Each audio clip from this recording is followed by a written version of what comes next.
Welcome to Not Milk Never Milk. Subscribe if you're lactose intolerant. You're starting with the essentials. Make sure you're signed into the account and can open settings. Press Windows key +I to open settings, then select Gaming and choose Xbox Game Bar.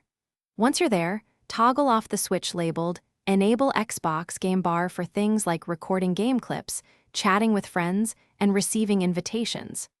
Doing this first stops overlays and shortcuts. Make sure to pause for a second and confirm the switch shows off before you move on to system-level changes. Once the game bar toggle is off, remove background components that can re-enable features. Open App's right arrow startup and disable Xbox Game Bar, Xbox Game Monitoring, and related entries so they don't start automatically. Next, run services. MSC and set Xbox Services or Xbox Accessory Services to manual or disabled to prevent persistent background processes.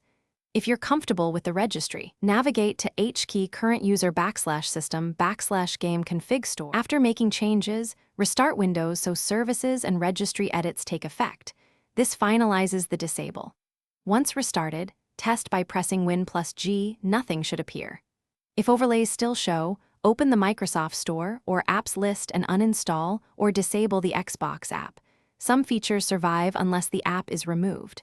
If problems persist, create a new user account to determine whether settings are profile-specific, and run SFC or Byzym to repair system files.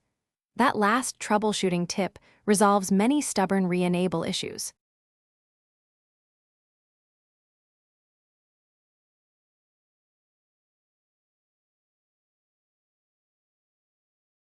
Thanks for watching. If this was helpful, leave a like and consider subscribing. See you next time.